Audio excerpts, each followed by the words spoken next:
Hierro puro y duro. Oo nga. Ayan naman, Puente del Hierro. Puente de Piedra. Puente de Hierro. ¿Y cómo le llaman? Puente de Piedra. ¿El otro? Puente de hierro. ¿Y si hay dos? Pues Hierro 1 y Hierro 2. Alam mo yun? Aha. After ng Piedra, meron din isang puente din doon sa dulo. Hierro din. Pero yung kasi may pangalang 2. O primera. Sa tingin ko ginawa nila to dahil siyempre demasiado uso con la otra. Le dará miedo de que puede que na masira.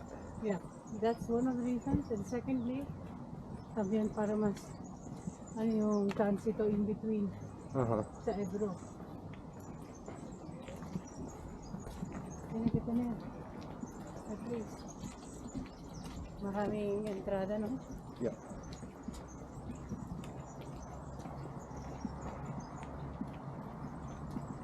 Tapos, sa springtime ito, ang ganda ng mga tunog. Aha. Ito, green lahat. Sí, aquí hay setas, eh. Aquí hay muchos setas. Ano naman. Mira yung ibon na sinasabi ko kagahapon. Oo. Tingnan mo yung mga puno, may tumutubong setas. Oo nga eh. Okay yung tsada. Oh, parang gano'n. So, imagine it.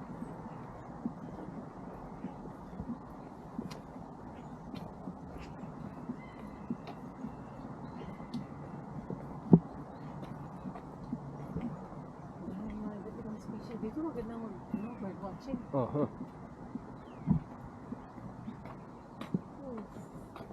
Haba din, ha? Baka mo ng photo yun.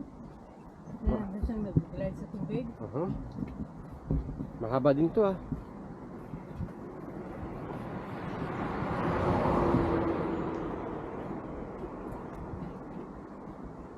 Yeah. Yes, beautiful. Yan, tinamaan ng kidlat. Yung puno. Parang tinamaan ng kidlat yung puno. Okay.